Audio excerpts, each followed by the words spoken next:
తాకట్లో ఉన్న మీ బంగారాన్ని విడిపించి ఆ రోజు ఆన్లైన్ రేటుకి కొంటాం. Sharma gold company. నమస్కారం, శ్రీమాత్రే నమః. Welcome to Suman TV. నేను గీతాంజలి.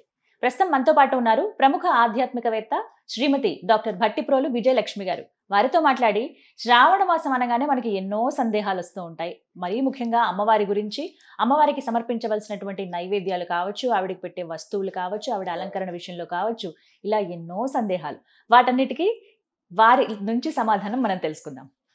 అమ్మ నమస్కారం. నమస్కారం గీత. ఎలా ఉన్నారు? బాగున్నాను. శ్రీమాత్రే నమః అని మొదలు పెట్టడం చాలా బాగుంది. సంతోషం. అందరికి శ్రీమాత ఆవిడే కదా. కరెక్ట్. అలా అలవాటు చేసుకున్నానమ్మా నేనైతే. మంచిది. ఎప్పుడైనా ఏమైనా రాసేటప్పుడు గానీ, ముందు ఎవరైనా పలకరించేటప్పుడు గానీ, కార్యక్రమం ప్రారంభించేటప్పుడు గానీ అమ్మయ్య అనుకుంటే అమ్మని నాన్నని ఇద్దరిని ఒకేసారి తలుచుకున్నట్టు. అంతేనా? శివుడు శివ ఇద్దరు. శివ శివ వారే కాబట్టి సృష్టికి మూలం వారే. అవును. ఎన్నో సందేహాలు ఈ శ్రావణ మాసానికి సంబంధించి గతంలో చేసిన వీడియోస్ మంచి ఆదరణ వచ్చింది. చాలా మంది ఎన్నో సందేహాలు అడుగుతున్నారు.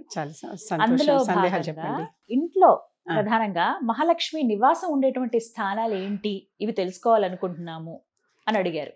ఏం చెప్తారు? ఇంట్లో మహాలక్ష్మి మొట్టమొదట ఇల్లాలి రూపంలో ఉంటుంది. గృహలక్ష్మి ఇల్లాలి రూపంలో ఉంటుంది. ముందు ఇంట్లో ధాన్యం రూపంలో ఉంటుంది. సస్యలక్ష్మి, ధాన్యలక్ష్మి. ఇంట్లో ధనం రూపంలో ఉంటుంది. ధనలక్ష్మి. సంతాన రూపంలో ఉంటుంది. సంతాన లక్ష్మి.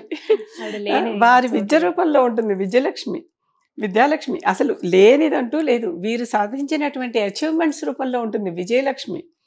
ఒకటే అని కాదు, వీళ్ళు ప్రతి దానిలోనూ లక్ష్మీదేవి ఉంటూనే ఉంటుంది.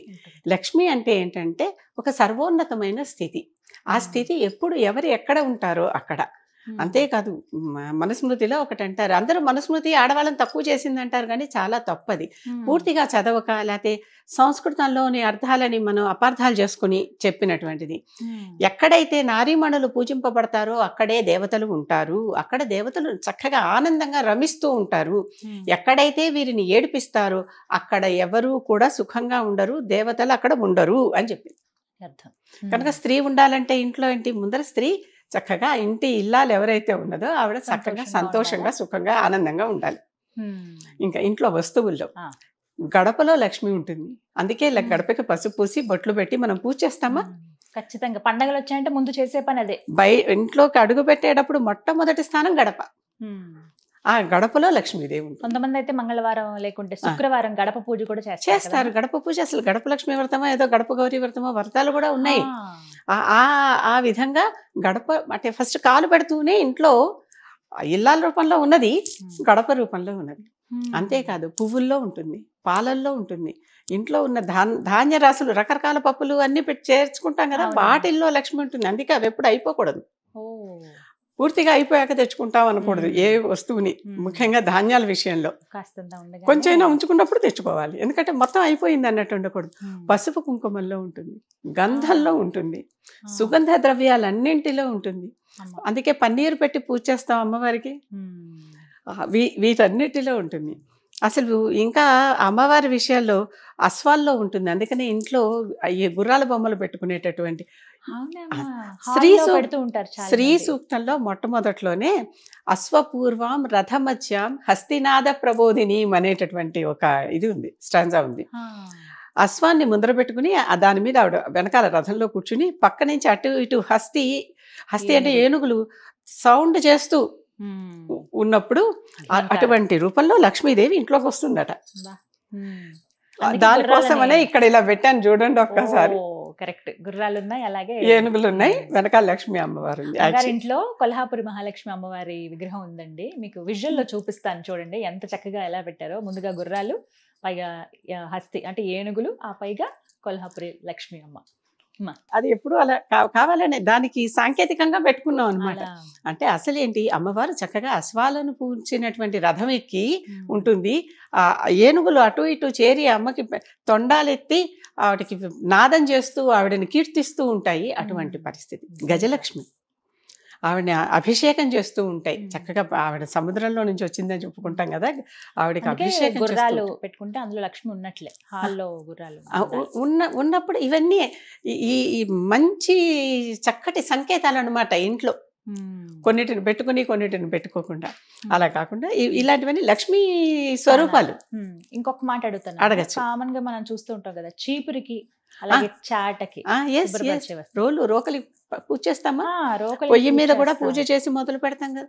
వీటన్ని ఏవైతే మనకి నిత్య వాడుకలో ఇంట్లో వాడుకుంటూ ఉంటామో ఆ వస్తువులన్నింటిలో లక్ష్మి ఉంటుంది. కొంతమంది అయితే చీపురికి ఇలా వస్త్రంలాగా అలంకరించి పూజ చేస్తారు కూడా. అంతేకాదు, అసలు ఆ చీపురు తొక్కకూడదు, దాటకూడదు, అవునా, చాటను తన్నకూడదు. చెప్తారు చాట పొరపాటున ఎక్కడైనా విరిగిపోతే అది పారేసి మళ్ళీ వెంటనే కొత్త చాట కొనుక్కోవాలి అంటే అంటారు కొంతమంది. అంటే అవి కూడా చెత్తని ఊడ్చేవే కదా, మీరు వాటిని కూడా ఎందుకు పూజిస్తారు, అసలు అందులో లక్ష్మి ఉండడం ఏంటి అని. చెత్తను తీసేస్తేనే కదా లక్ష్మి వస్తుంది. నిజం. మీరు ఇంట్లో చెత్త ఉంచుకుంటే ఆవిడ రాదు. శుభ్రత. లక్ష్మిని రప్పించటానికి అవి సాధనాలు. మరి వాటిని నిజాయితీగా చూస్తే ఇవి చెత్త చాట చీపురుతో చెత్త మనం ఎత్తేయకపోతే లక్ష్మి ఎక్కడి నుంచి వస్తుంది మన ఇంట్లోకి? మనం శుభ్రంగా ఉంచితేనే కదా లక్ష్మి వస్తుంది. కనుక అవి మనకు ఉపయోగించేటటువంటి సాధనాలు, లక్ష్మిని మన గృహంలోకి ఆహ్వానించడానికి ఉపయోగించే సాధనాలు. కనుక తప్పనిసరిగా వాటికి కూడా మనం గౌరవించాల్సిందే, తప్పదు. అటువంటి కొన్ని సాధనాలు కూడా చాట, చీపురు, రోలు, రోకలి, పొయ్యి, వీటన్నిటికీ పూజ చేయటం అనేది మనకి పద్ధతిలోనే ఉన్నది. ఇవన్నీ కూడా లక్ష్మీ స్థానాలేనమ్మా. పాలకుండ, అందుకనే ఏ ఇంటికైనా గృహప్రవేశానికి వెళ్ళేటప్పుడు పాలు పొంగించి దాంట్లో లక్ష్మీదేవి ఉంటుంది. ఆ పాలకుండ, ఆవిడ సముద్రంలో పుట్టింది కదా, ఆవిడకి పాలు ఇష్టం, అందుకనే పాలల్లో లక్ష్మీదేవి ఉంటుంది, పాయసంలో లక్ష్మీదేవి ఉంటుంది, మధుర పదార్థాల్లో లక్ష్మీ, అంటే ఆవిడకి అవన్నీ ఇష్టం. ఆ ఇష్టమైనవి ఇచ్చినప్పుడు ఎవరికైనా సరే, మీకు కాఫీ ఇష్టం, నేను కాఫీ ఇస్తే ఇష్టపడతారు, లేదా టీ అంటే ఇష్టం, టీ ఇస్తే ఇష్టపడతారు, లేదా మీకు ఇంకొక కూల్ డ్రింక్ అంటే ఇష్టం. అంటే అవతల వాళ్ళని దేవతకి ఏది ఇష్టమో చూసుకుని ఆ ఇష్టమైనది మనం వాళ్ళకి ఇస్తే వాళ్ళు చక్కగా తొందరగా తృప్తి చెంది తొందరగా వరాలు ఇస్తారు. వరలక్ష్మి కదా అమ్మవారే. కనుక ఈ అన్ని వస్తువుల్లో అసలు ఇంట్లో సుగంధ ద్రవ్యాలు, పన్నీరు, జవ్వాది, పునుగు, వీటన్ని గంధం, వీటన్నింటిలో ఆ పసుపు, కుంకుమ, వీటన్నింటిలో అమ్మవారు స్థిర నివాసం ఉంటుంది. ఎలాంటి ఇల్లుని లక్ష్మీ అమ్మవారు ఇష్టపడుతుంది? అసలు ఇల్లు శుభ్రంగా ఉండాలి. ఇల్లు చూడంగానే మంచి వెంటిలేషన్, అంటే కాంతి ప్రసరించేలాగా, గాలి ప్రసరించేలాగా ఇల్లు ఉండాలి. ఎప్పుడు కూడా అన్ని మూసేసిన ఇళ్లలోకి ఆవిడ రాలేదు. తలుపు తెరిస్తేనే కదా మనకు బయట వాళ్ళు లోపలికి రాగలరు. కనుక అటువంటి ఇల్లు అయి ఉండాలి. చక్కగా ముగ్గులు వేసి అలంకరించిన ఇల్లు అయి ఉండాలి.